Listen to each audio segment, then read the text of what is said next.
I left Britain about a month and a half ago to get to Hubei province in China, and at the time I thought this was a really stupid decision. So I did not expect the situation that we're in now, that actually Wuhan is safer than Britain. How has China taken control of this crisis? Well, I've been living in Shanghai with Wuming for the last 3 weeks. I want to show you a bit of an insight into life here in China at the moment, and in particular 3 things the Chinese government have done to control the crisis that I think would be pretty hard in Britain. It's not all sunshine and daffodils. I'll talk a bit about the darker side at the end of the video. The Chinese government collect an immense amount of data about their citizens, and they're using it in novel ways to tackle the coronavirus.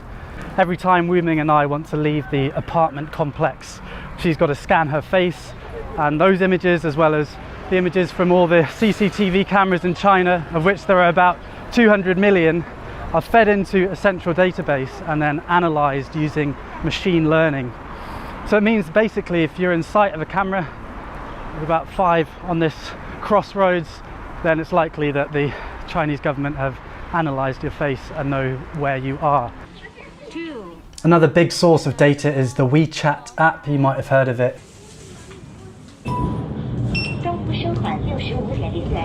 So that's WeChat. It's social media and your debit card all rolled into one super app, which is really convenient, but obviously also tracks. So the state know where you are, what you've bought, and what you're saying to friends.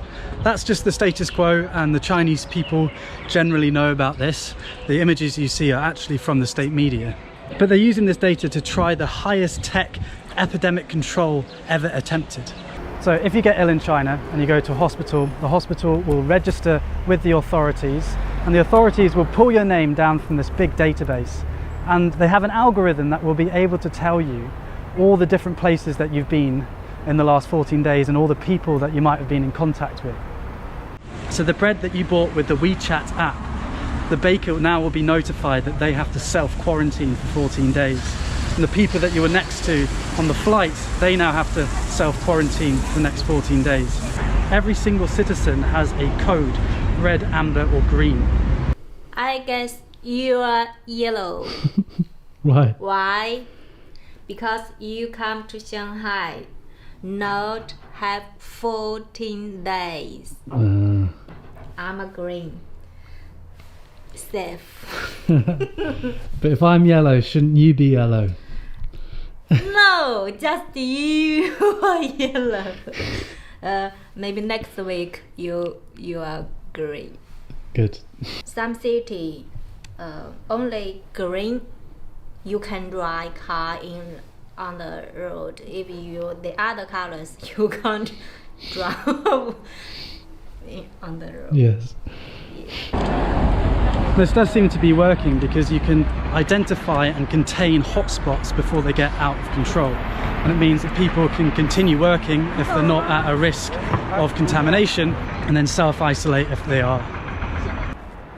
We're in Shanghai, which is about 500 kilometers away from Wuhan, and the city's been locked down for months now. I mean, it's beginning to come back to life a bit.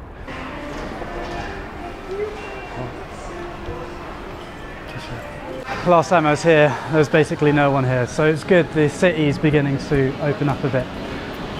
But generally you're not allowed to eat in the restaurants, you're allowed to buy takeaway, but you're not allowed to sit down and eat.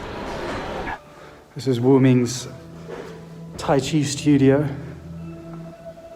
My name is Wuming. I'm a Tai Chi teacher.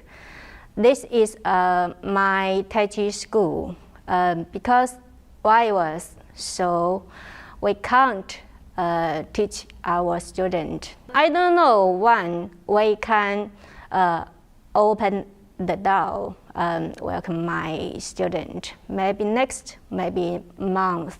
So I'm wait. Somebody give me repeat. The crisis has been a massive cost to the Chinese economy. They've taken the hit early on and hoping to reopen now most of the country. Every single person that comes into China now has to self-quarantine for 2 weeks. So every day I had to fill in this grid with my temperature. I'm just doing it now. 35.7. I don't know if that's low or not, but it's not a fever. and any flight coming into the country is screened. We've been waiting in Shanghai airport for about 2 hours now. We'll get there eventually.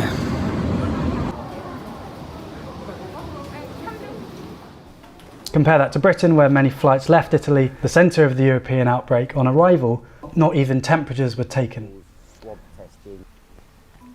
Controls were even tighter in Wuhan and Hubei, where you basically weren't allowed to leave the house, and you could only drive with a special permit. It's been the most aggressive disease control attempt ever in history. And it does seem to be working, because if people stay at home, the only people they can infect are their families, and then the transmission of the virus stops. So complete lockdown, tracing those with the virus with big data, and the glue that holds it all together is the intense promotion of social solidarity. The government have framed this as a people's war against the virus. There does seem to be a coming together of China. For example, 20,000 medical workers flew into Wuhan to help with the crisis. There's moving images of the doctors, both male and female, having their hair cut because supposedly there isn't time to shower. These messages of solidarity are all over social media and big adverts like these. 加油中国 We do it. Overcoming the epidemic requires collective action and personal sacrifice, like not panic buying and staying at home when you're told to. And the Chinese state has tools like these, screens in every public space, as well as controlling social media, and that has meant that the Chinese populace has complied with the requirements to control the virus, and not only comply but feel proud about it, at least on the whole. Comparing these bold actions of the Chinese state against Britain's response, which has been wash your hands, it could make Western democracies look impotent, and that's certainly the narrative that the Chinese media are pushing. But as you've probably thought to yourself watching this video, there are downsides to these policies. I'm not going to talk about them. I'm in China to share their ancient philosophy and Tai Chi and all these wonderful things about China, and I don't want to risk anyone around me. But if you want to learn more, I would read Orwell, and I've linked some articles and videos in the description. I'd love to hear your thoughts on what we should and shouldn't take from China's experience. In this time of crisis, where I'm worrying about my loved ones like I imagine you are, I hope that we can get through this, and I hope that we remember our values, the values of freedom and mutual respect. Historically and today, these aren't the norm, and so they're precious. Thanks for watching. I will see you when I see you next. Mask back on.